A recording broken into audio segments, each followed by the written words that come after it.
I'm Eric Parker this morning on CT21, putting Eversource to the test. How did the missteps from Isaias' response impact how Eversource prepared for what was threatening to be a major hit from Henri? The utility company's new president and CEO is here in Studio A. And Afghans coming to Connecticut seeking refuge from the Taliban. We're getting an insight into what they're facing as they begin their lives here. Plus, riding to help the families of law enforcement officers killed in the line of duty. We're talking to 3 local men tackling this year's tour de force trip from Boston to New York City. It's all ahead this Sunday morning, August the 29th. CT21 starts right now. From Channel 3, this is Connecticut's most watched current affairs program, CT21, with Eric Parker. Sponsored by Hartford Healthcare. Good morning. Thankfully, we were spared the worst of Hurricane Henri last weekend. A slight shift in the track really made all the difference. Henri posed the most significant threat to Connecticut since Isaias, the storm that left nearly 800,000 customers without power at its peak, with many out for more than a week. Eversource customers were outraged at the time, and the utility company was roundly criticized for its response and fined by the state. Joseph Nolan became the new CEO of Eversource this May and is on a mission to repair the company's image with ratepayers. He was nice enough to join us this morning. Mr. Nolan, thank you for being here. When you took the job, you said part of your job is to win over the hearts and minds of the customers. How's it going, and why is that important? Yeah, thanks. First of all, thanks for having me on the program this morning. It's going very, very well. I've been crisscrossing the state throughout not this storm, but even the previous storm we had come through here. And I will tell you that the customers are fantastic. Our employees are motivated and they're excited, and they are just on the journey with me to win back the hearts and minds of everyone in Connecticut. So obviously Isaias was a mess for many different reasons. Then you get Henri coming in, forecasted to come ashore as a hurricane in Connecticut. So take me a few days out. You start seeing that forecast. What's Eversource doing? Sure. We were many days before that storm came in. That storm was actually over Bermuda. We were assembling the teams. We began to get worse. It was going to be a direct hit on Connecticut. I reached out and made a national plea for resources from around the country. And I will say that my colleagues from across the globe, across the United States as well as Canada, gave us the resources that we need. As you know, this storm began to shift and move. We had resources that were coming in from New Jersey. Those folks had to be, they couldn't send them because they were going to be faced with challenges. But that freed up other resources that ordinarily wouldn't be available, because generally it comes up through Florida and the Carolinas. So, you know, we prepared, we were ready. They were on the ground when that storm hit, and I was thrilled at the response. Now, obviously, one of the big criticisms during Isaias was there weren't enough people on the ground ready to respond. It took time to get those crews here, those mutual aid crews, you call them in the business. So was that a big change in philosophy to say, let's get those people here before the storm hits? Yes, you know, on Isaias, one of the challenges that we had is that storm was coming up from Florida or up the Carolinas. Those are crews we would generally draw on. So Isaias, we reached to the west, we reached up to the north, we brought the crews in there. I mean, at the end of the day, that was 2,650 crews that we had for Isaias, which really was the largest amount of crews we've ever put on the ground here in Connecticut. And the challenges around Isaias, you know, I've apologized. We feel bad we let our customers down, but the fact of the matter is we were coming off a pandemic. Folks were all remote. We weren't able to congregate in emergency centers and allow us to get the feedback from communities, and that really was a major contributor as well. All right, I want to ask you about one of the things in Henri that got a lot of attention, and that was that estimate with the top end being 21 days. And I think a lot of people who don't do what you do, don't have the sophistication about the PURA process and utility regulations, saw 21 days and just about passed out. I want you to listen to what we have from the governor, who talked about that at one of his news conferences. Great.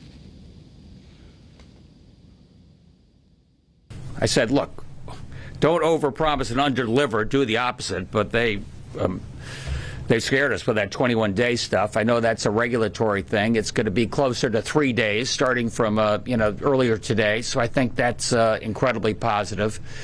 They got extra crews on the ground. In part, we said you have to have extra crews on the ground. We're not going to accept what happened last year, this year, and that's made a difference.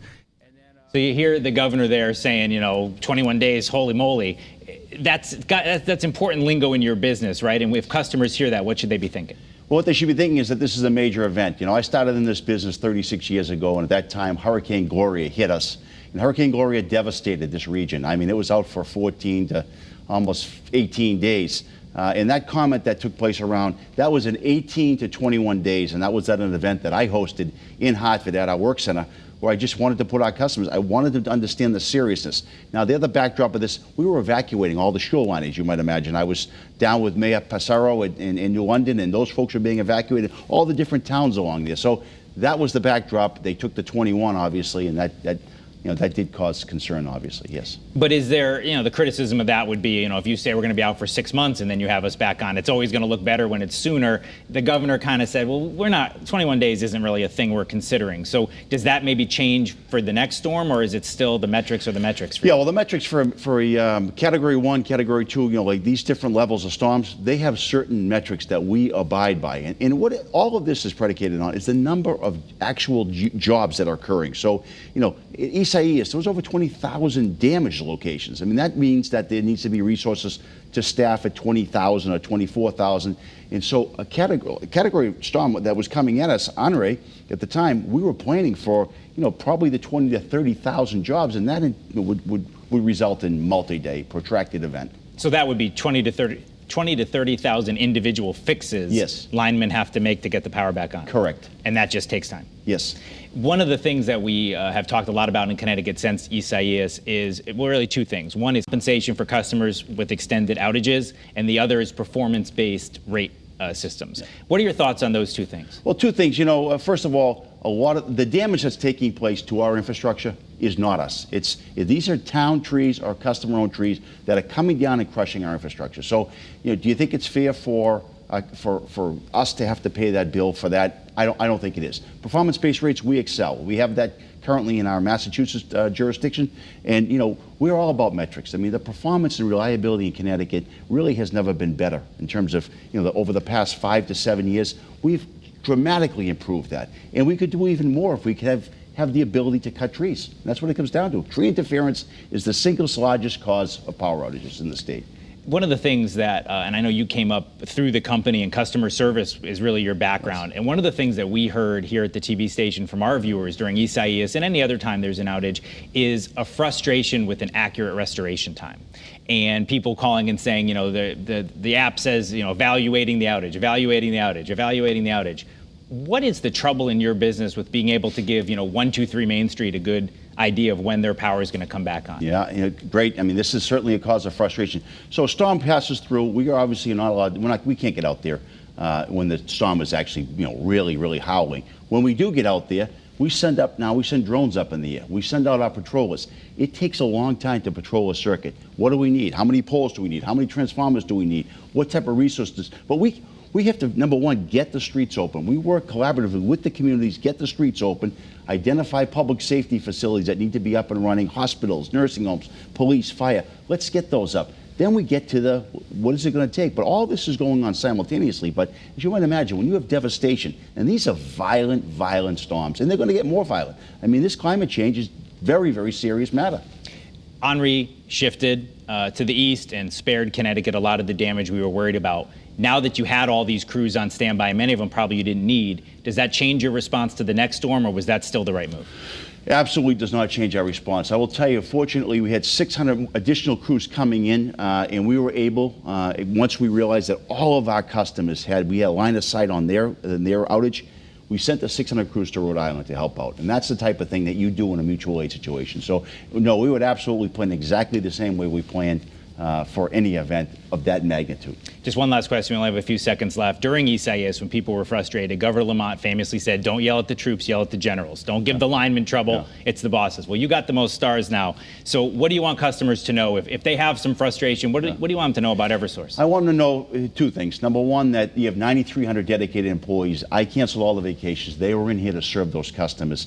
And number two, that I am passionate about customer service, and that I'm going to deliver great customer service to them, and they have my commitment to that. And lastly, Governor Lamont is a friend, and he's a great leader, and I think he's been fantastic for the state. Well, I know a lot of people were watching that response closely and will be in the future, and we appreciate you coming in and giving some explanation of what you go through and what will happen in the next Great. time. Well, thanks for hosting me. All right. Thanks very much for being in here.